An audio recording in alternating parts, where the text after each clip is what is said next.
दोस्तों, एक पूजा नाम की लड़की होती है जिसकी उम्र 21 साल के करीब थी। यह दिखने में इतनी खूबसूरत थी कि अगर कोई भी इंसान इसे देख लेता तो इस पर फिदा हो जाता था और उसके शरीर को पाने की कोशिश किया करता था। एक दिन रात में 7 बजे के करीब पूजा अपने पिता को खाना खिलाती है और खाना खिलाने के बाद उसके कमरे में जाकर लेट जाती है।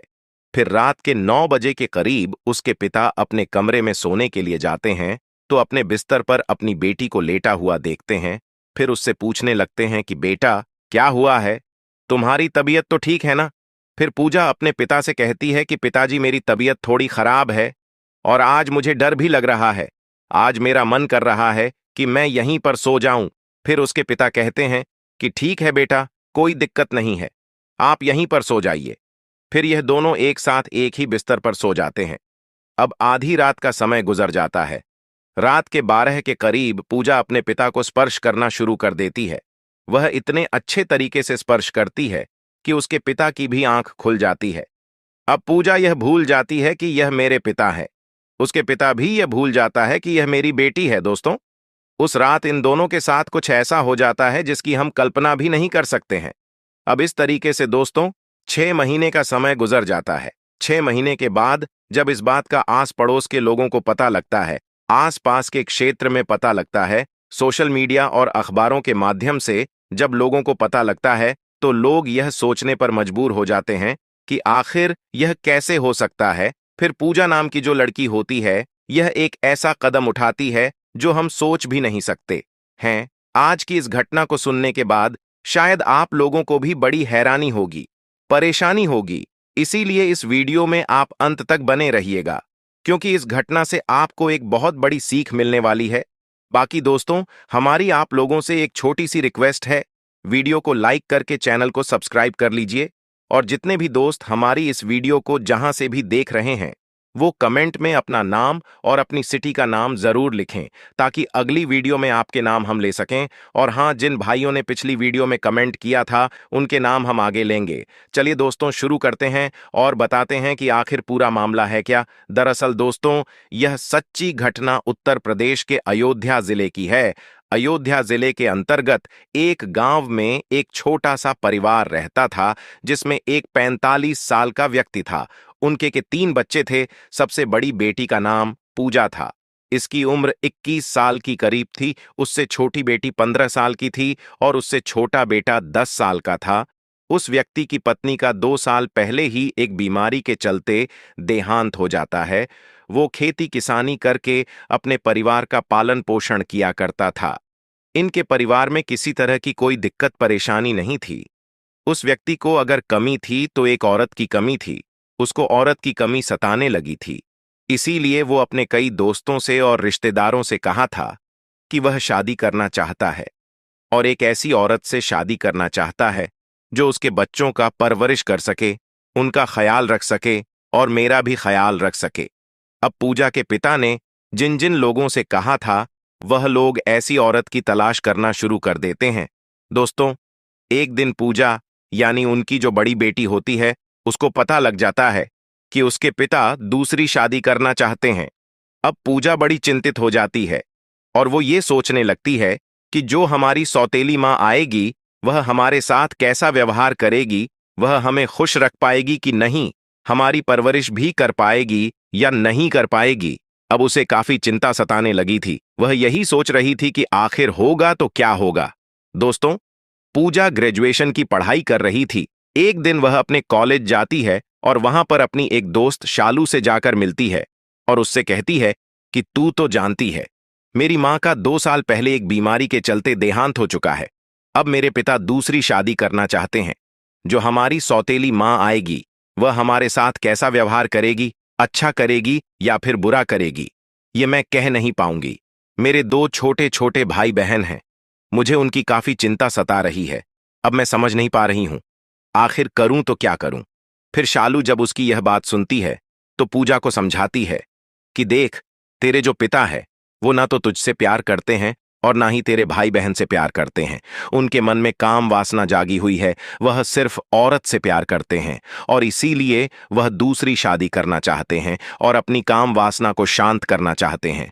अब इसका एक ही रास्ता है कि तू अपने पिता के साथ संबंध बना ले। अगर तू ऐसा करने में कामयाब हो जाती है तो तेरे पिता दूसरी शादी नहीं करेंगे और उनकी काम वासना भी शांत हो जाएगी।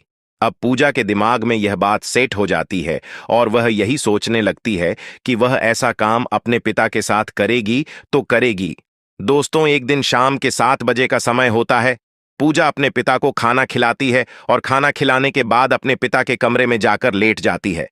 रात के 9 बजे के करीब उसके पिता अपने कमरे में सोने के लिए जाते हैं तो अपने बिस्तर पर अपनी बेटी को लेटा हुआ देखता है और उससे पूछने लगता है कि बेटा, क्या हुआ है? तुम्हारी तबीयत तो ठीक है?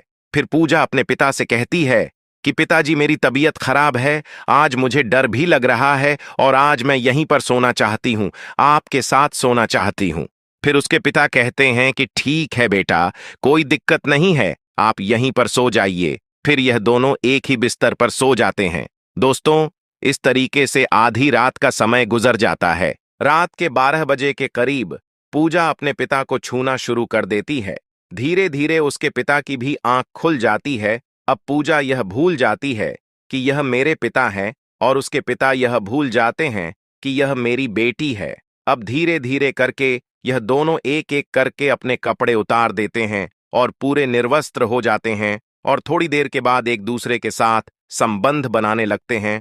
दोस्तों, यह दोनों इस तरीके से संबंध बनाता है कि इन दोनों की खूबसूरत सिसकारियां पूरे रूम में गूंज रही थीं। अब लगभग 2-3 बार यह दोनों संबंध स्थापित करता है और जब थक जाता है तो वहीं लेट जाता है। अब दोस्तों, अगले दिन जब सुबह होती है, वह अपने पिता से कहीं ना कहीं नजरें नहीं मिला पा रही थी और जो उसके होता है वह भी अपनी बेटी से नजरें नहीं मिला पा रहा था। दोस्तों, अब इन दोनों को जब भी मौका मिलता था, यह एक दूसरे के साथ संबंध बनाया करते थे। अब उसके पिता यह भूल चुका था कि वह दूसरी शादी करेगा, क्योंकि उसे घर में ही अपनी बेटी के साथ वो चरम सुख मिल रहा था जो उसे चाहिए था। अब दोस्तों, इस तरीके से 3 महीने का समय गुजर जाता है।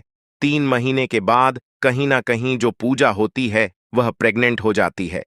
पूजा को जब पता चलता है कि वह प्रेग्नेंट हो गई है तो वो अपने पिता से कहती है कि पिताजी, मैं प्रेग्नेंट हो गई हूं, अगर इसके बारे में बाहर के लोगों को पता लगेगा तो हमारी इज्जत खराब हो जाएगी, हमारे मुंह पे लोग थूकेंगे, ना जाने लोग क्या क्या कहेंगे। अब उसके पिता को भी काफी टेंशन हो जाती है और वह यही सोचने लगता है कि आखिर क्या किया जाए। अब दोस्तों, उसके एक अस्पताल में बात करता है और वहां के डॉक्टर को मोटे पैसे देता है, मोटी रकम दे देता है और पूजा को लेकर उस अस्पताल में चला जाता है और पूजा का अबार्शन करवा दिया जाता है। अबॉर्शन करवाने के बाद यह दोनों घर पर आ जाते हैं। दोस्तों, अब इन दोनों का फिर से रोज यही काम चलने लगा था। यह पिता अपनी बेटी के साथ संबंध बनाया करता था। इस तरीके से दोस्तों 3 महीने का समय और गुजर जाता है। 3 महीने के बाद आस पड़ोस के जो लोग होते हैं, कहीं ना कहीं उनको पता लग जाता है, उनको भनक लग जाती है कि यह व्यक्ति अपनी बेटी के साथ गलत काम करता है।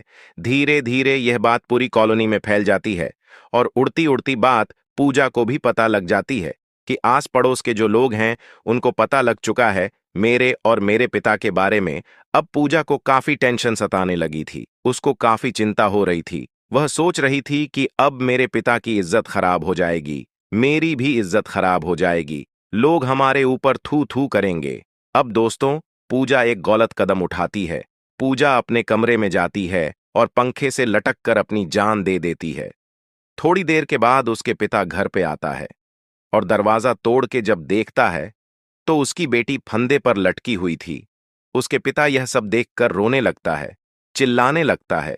उसकी चीख पुकार सुनकर आस पड़ोस के लोग वहां पर इकट्ठा हो जाते हैं।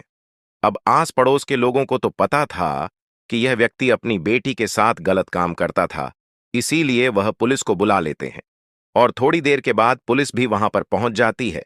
फिर बॉडी का पंचनामा बनाया जाता है और उसको पोस्टमार्टम के लिए भेज दिया जाता है। अब पुलिस जो है इसकी मौत के बारे में गांव वालों से पता करती है तो लोग यही सच्चाई बताते हैं कि जो यह व्यक्ति है यह अपनी बेटी के साथ बलात्कार किया करता था। एक बार वह प्रेग्नेंट भी हुई थी, लेकिन इन्होंने उसका बच्चा गिरा दिया था अब पुलिस जो है पूजा के पिता को गिरफ्तार करके थाने लेकर आती है और उससे पूछताछ करने लगती है। फिर पूजा के पिता भी अपना जुर्म कबूल कर लेता है। फिर इसके ऊपर एक चार्जशीट बनाई जाती है और इसको अदालत में पेश किया जाता है और जो जज साहब होते हैं इसको आजीवन कारावास की सजा सुना दी जाती है। दोस्तों, इस कहानी को सुनाने का हमारा मकसद आप लोगों को परेशान करना या आपका दिल दुखाना नहीं है, बल्कि आप लोगों को सचेत और जागरूक करना है कि जो पूजा ने किया वह वाकई गलत था, क्योंकि इसमें पूजा की सबसे बड़ी गलती थी। अगर उसके पिता दूसरी शादी करना चाहता था तो उसे दूसरी शादी कर लेने देना चाहिए था। ऐसा नहीं है कि जो सौतेली माँ आती है वह बच्चों को परेशान करती है, उनको प्रताड़ित करती है। बहुत सारी ऐसी औरतें भी आती हैं जो दूसरे के बच्चों को भी प्यार करती हैं, अपना समझती है, अपना समझकर परवरिश भी करती है। हालांकि पूजा ने जो जो गलत कदम उठाया वो उसको नहीं उठाना चाहिए था। पूजा ने रिश्तों को तोड़ दिया, रिश्तों को शर्मसार कर दिया। दोस्तों, आपको इस कहानी से क्या सीख मिलती है? आप हमें कमेंट बॉक्स बता सकते हैं। दोस्तों, जाते जाते डॉक्टर अब्दुल कलाम खान सिद्धार्थनगर यूपी से, दिनेश बघेल विजयपुर एमपी से, मनटू यादव बिहार से, संजीव शर्मा फतेहाबाद आगरा से, सुभाष उपाध्याय बरेली यूपी से, अंबालाल राजपुरोहित राजस्थान से, नासिर सुरूरे बुरहानपुर एमपी से, मुन्नी कुमारी गया से।